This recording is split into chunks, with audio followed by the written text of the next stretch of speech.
Stefan, good evening, good morning, Good good. morning, good evening, good afternoon, good night, wherever you are in the world. This is another edition of London Descending, where we are in a Camarilla game, and some of the elder kindred have decided to test each other out, to find out if the waters are clear, to engage in more comfortable situations, less strict by the rules of society, and grow more fun, learn who we are dealing with, and most of all,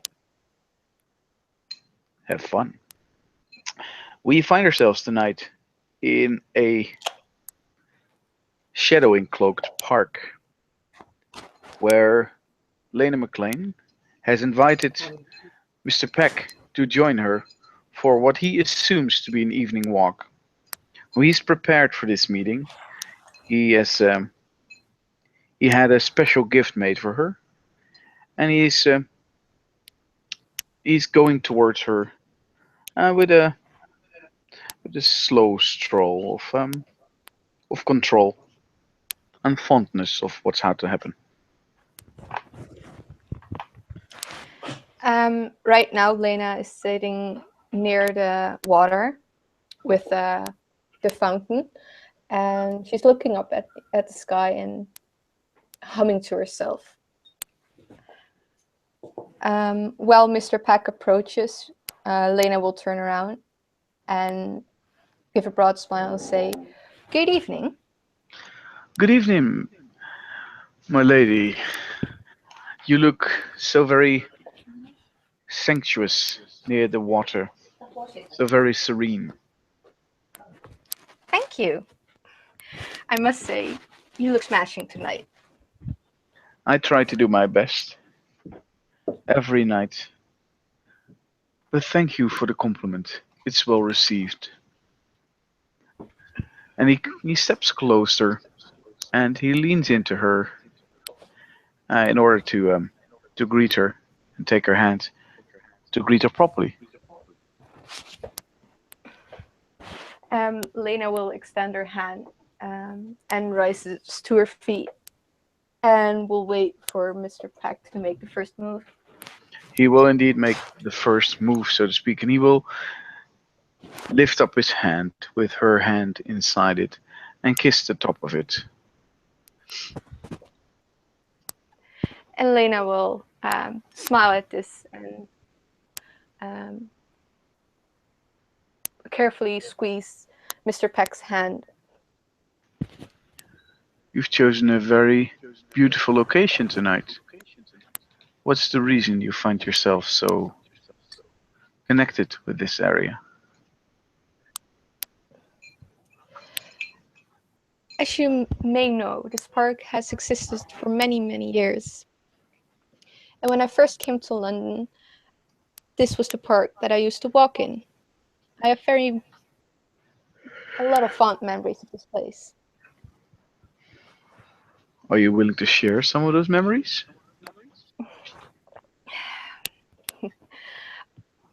Of course, but only because you ask so nicely.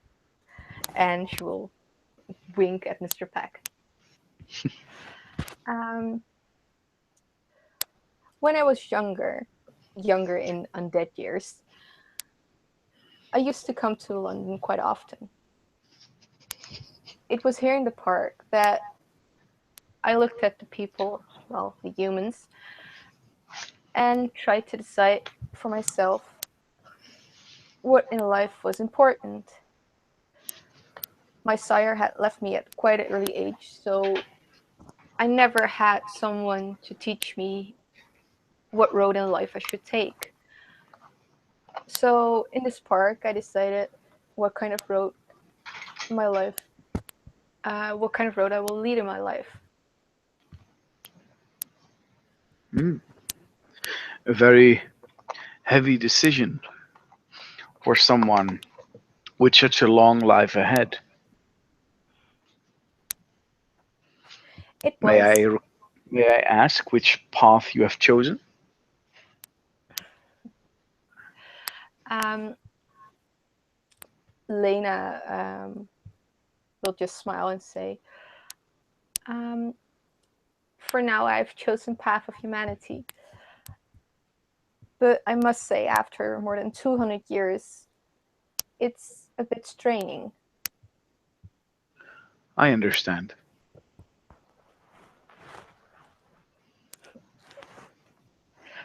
And Lena will look at Mr. Peck.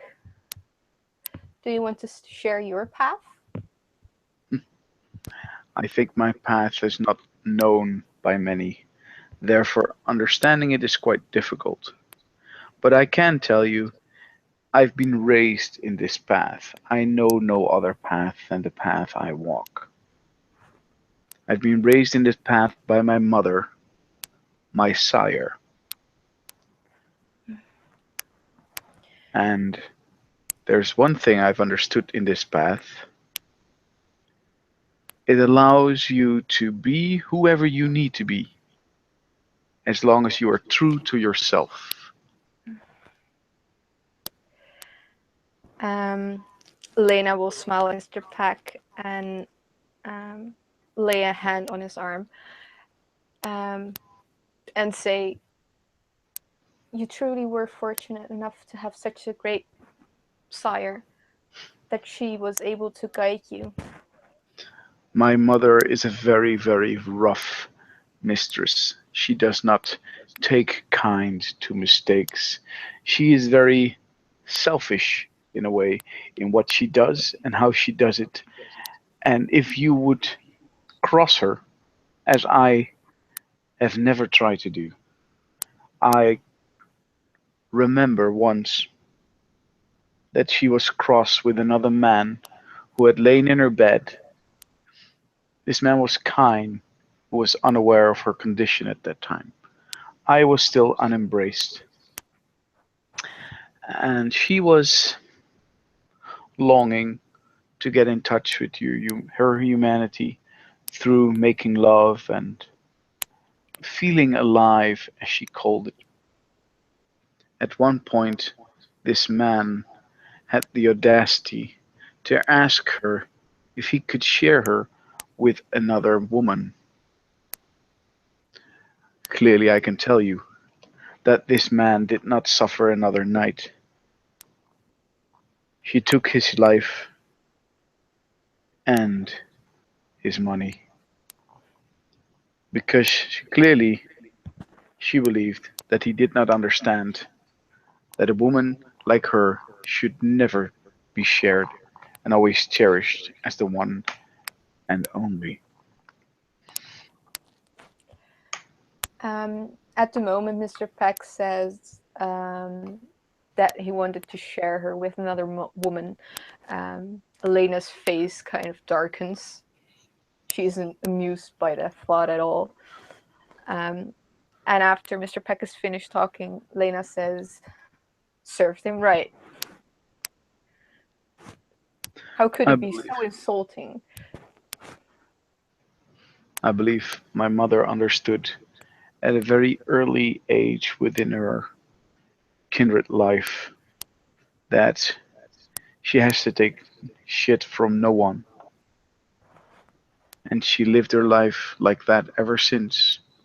Currently, I believe she resides in the city of Paris.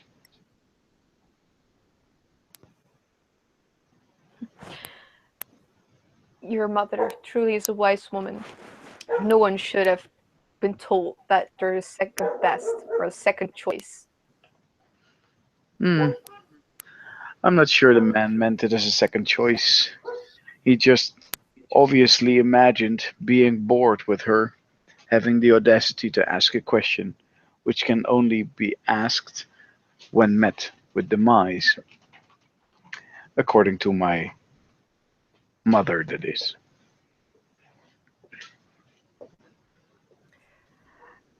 Lena will just smile and say, "He truly was a foolish man Yes, he to ask was. that." But I've met many fools in my life. This was just one of them.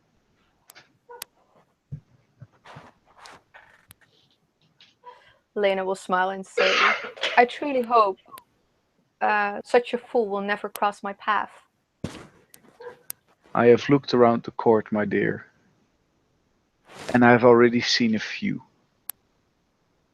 Because fools come in all shapes and all sizes. Elena will look interested at this news. Could you elaborate? If I do that, you would enter another layer of my mind, which is. It might be too dark for you to roam there at this point. However, I can tell you that a man who is stupid enough to use a discipline within an Elysium, especially within the keeper's office, should not be surprised when scorned upon it. Only a fool would be surprised. And this man was very surprised.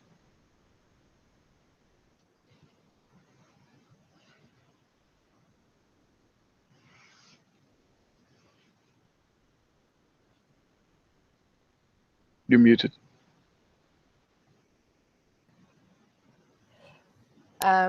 Lena's eyebrows will just rise while Mr. Peck is telling her this story. And after he's finished, she'll ask, "Does this man still live?" No, after he understood his fatal faux pas, his biggest mistake of his life, he decided that the 512 years he lived was about got done enough. And he met the sun for the first time, I believe, the day after he committed his stupidity. And Lena will just wide-eyed blink at Mr. Peck while he says that he met the sun.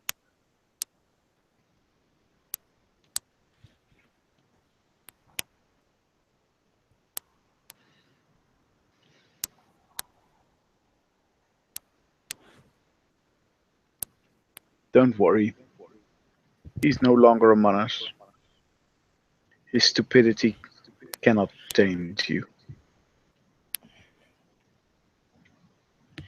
Lena will just smile and say, "I don't think I'll ever allow anyone to taint me."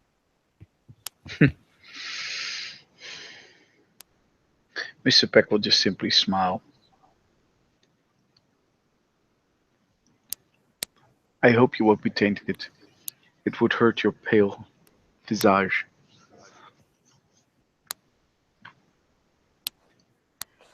And Lena will just smile at that.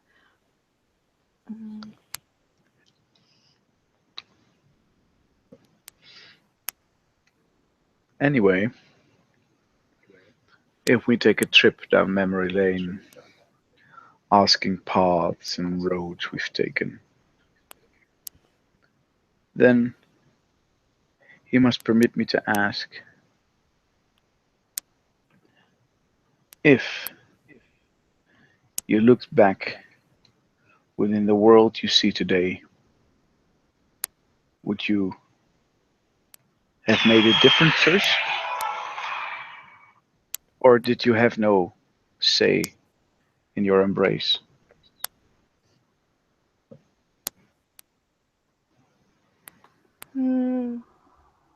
I wished I was embraced sooner. Um, my sire kept me to himself for the first, what was it, first 20 years of my undead life.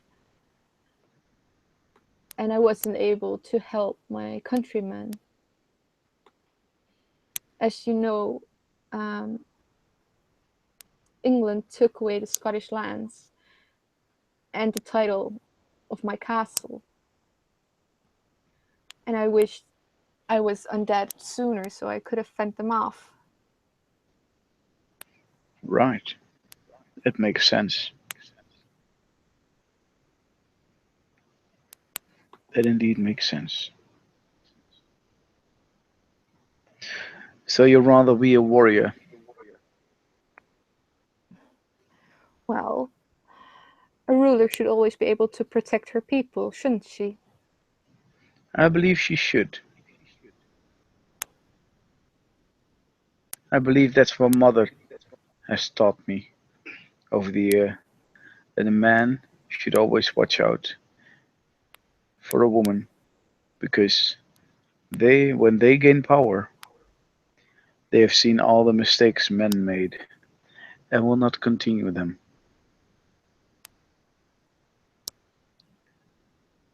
Elena will just chuckle at this. I can't imagine you making any mistakes, though.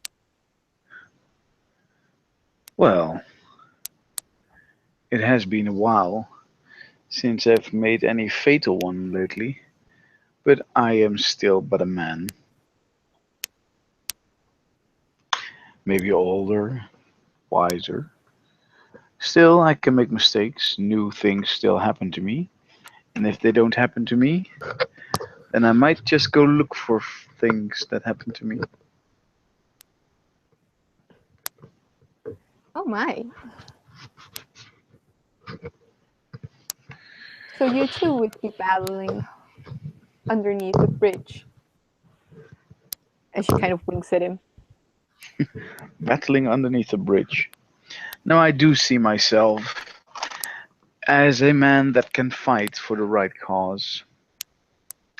But battling under bridges, it's too rough if it needs to be. I'd rather make sure that people win the battle before they walk into one. That might be the best strategy. It's always unwise to just brawl without any tactic. Yeah, because of my Camarilla Fame 1, you would probably know that during the Blitz, which was the bombardment on the city, I was one of the main tacticians um, in that specific area and was rewarded by the Queen for doing so. Mm-hmm. There's such a difference between the kindred that assisted in the Blitz. Just look at you and Camilla. Yes, we are not the same at all, but both are necessary, I believe.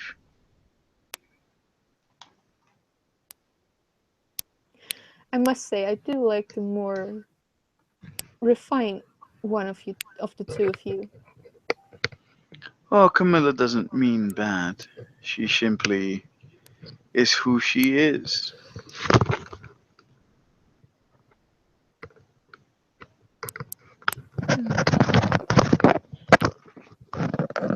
Maybe next time when she is who she is, she shouldn't fight someone clad in full armor out in the open.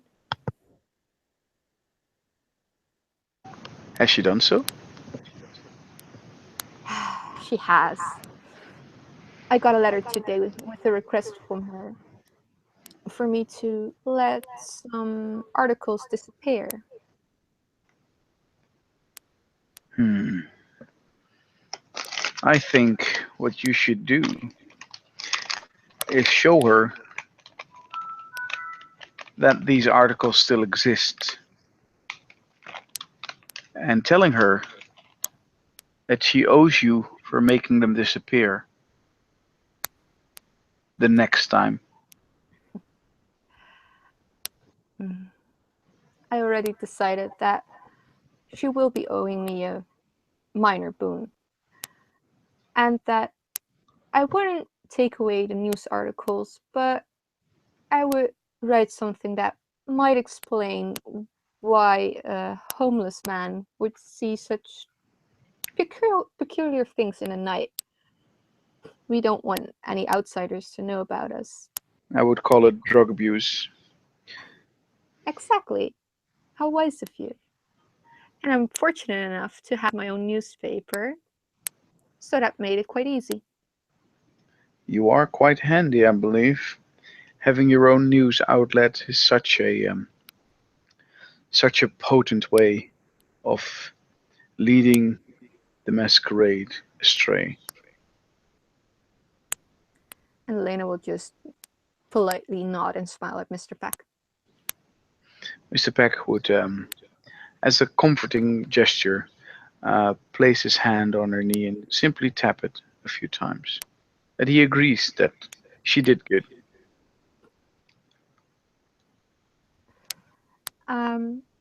Lena looks a bit surprised by his gesture.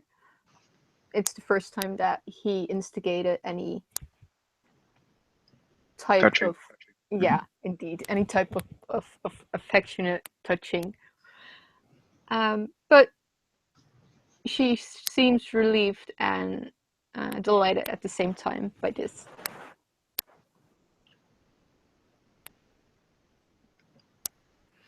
So, after your nice response to what could be considered stupidity from one's end,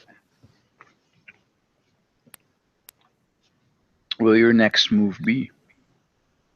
Obviously, you're shrewd enough to understand the worth of an action done by mine, especially if it's a stupid action. And where do we go from here?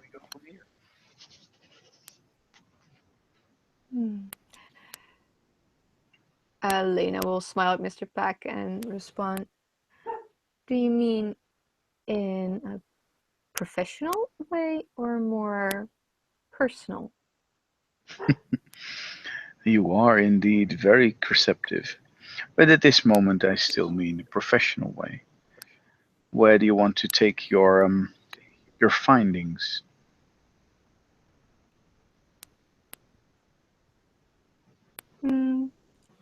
I think for the next week or so, I'll be attending the Lyceum and meet with all the officials.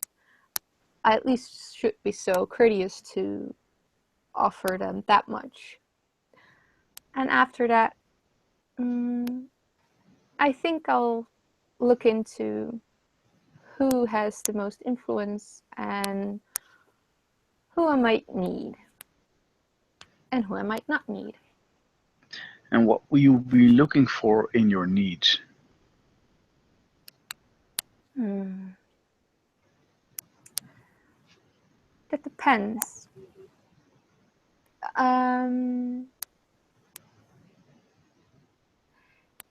It would be nice to have to know someone who I can call upon with a lot of different contexts. Different context? Contexts, yeah. To have someone who has different influences than I do, for if I ever may need them. That makes sense. And apart from that,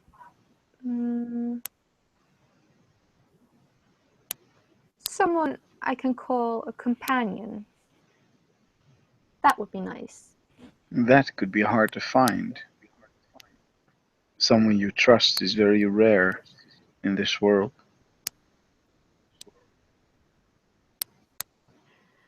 And Lena would smile at Mr. Peck.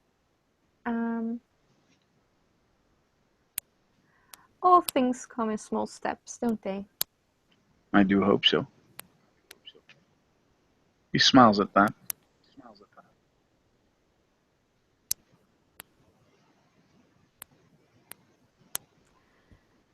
And Lena will ask Mr. Peck, what is your role within the Elysium? Your mind, sorry? What is your role within the Elysium? Me? Oh, that's so tricky. I wouldn't say that I have a role within an Elysium. I do not have particularly strong influences among kindred. After all, I'm not our keeper, nor our seneschal.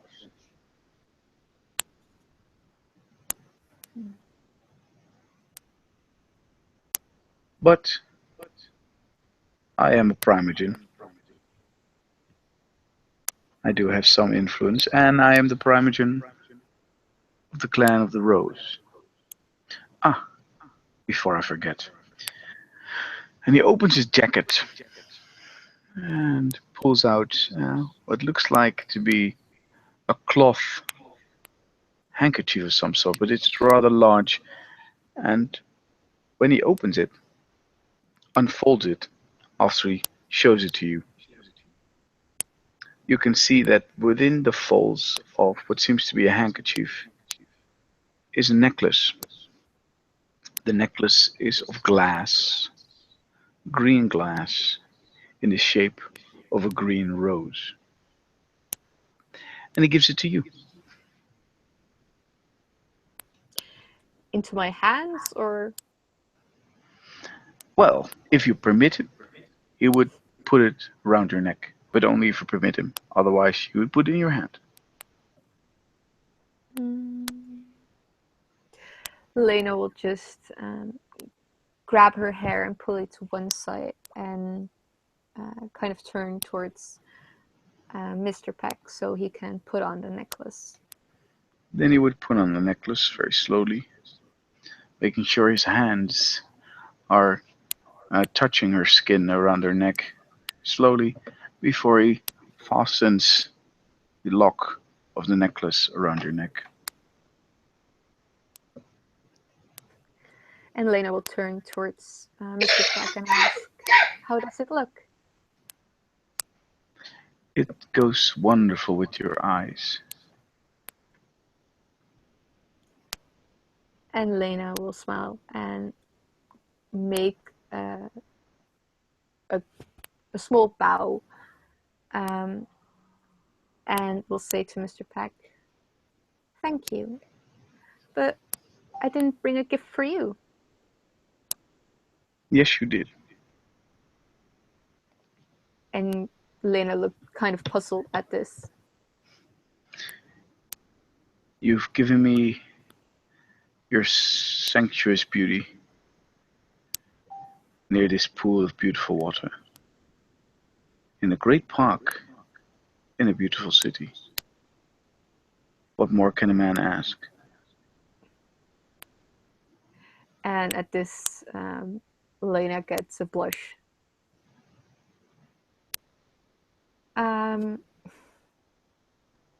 Thank you, you're so kind. But I promise next time I will bring a gift as well. You don't have to spoil me with gifts. It's never a woman's task to bring gifts to meetings. Normally it's a man. And I do like to spoil women I meet.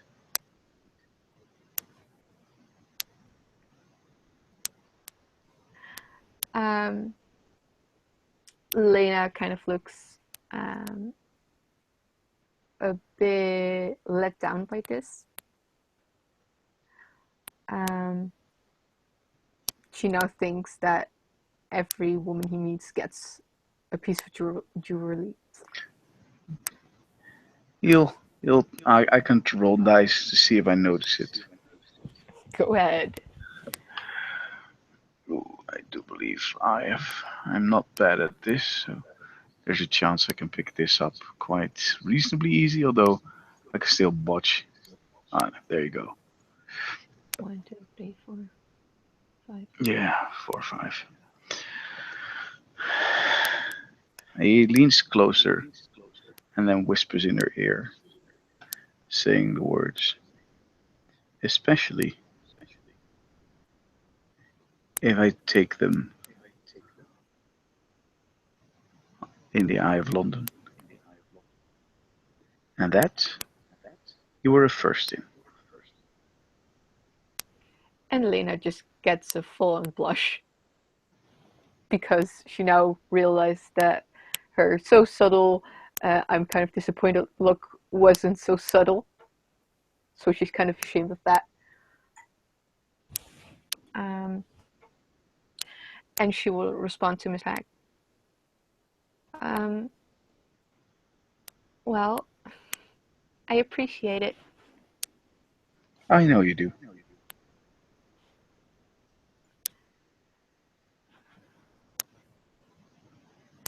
Lena will rise to her feet. Do you want to walk with me for a bit? He rises again and he will walk with her. Of course. Where would you like to go? Mm, just around the park. It's quite big, but there are beautiful ponds and flower beds here. Mr. Peck will stroll along, look around his surroundings, enjoy the view, feeling comfortable walking at your arm.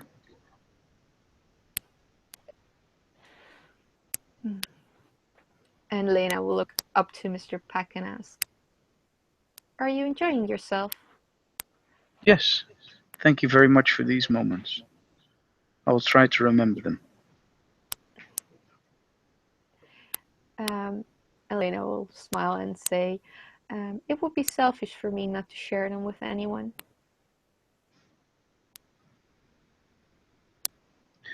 Well, it behoves a woman to be selfish, to keep beauty to herself, especially if it's her own.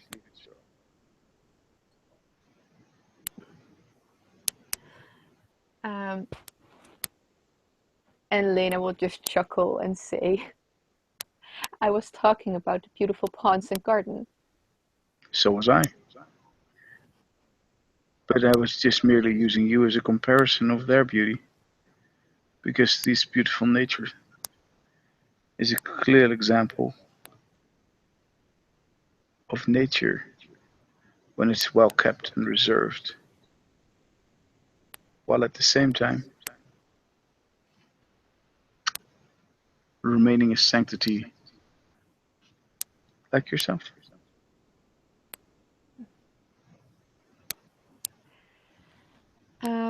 And Lena will just smile and hold on a bit tighter to Mr. Peck's arm. He will smile at that,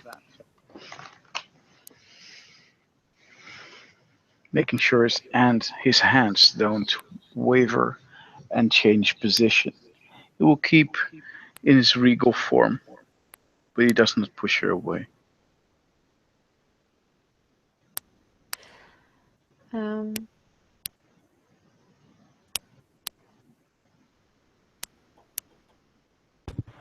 Um, Lena will stop at the entrance of the park. I will let go of Mr. Peck's arm and face him. "Thank you for the beautiful evening. Thank you for accompanying me." As always, it's my pleasure. I look forward to our next longer meeting in private. At the word private, Lena kind of Lena's eyes will widen a bit, but then she will smile. "I would love that. Till next time, Mr. Peck." Mr. Peck will nod towards her respectively and take her hand in his hands and squeeze it while he gives a soft kiss on it.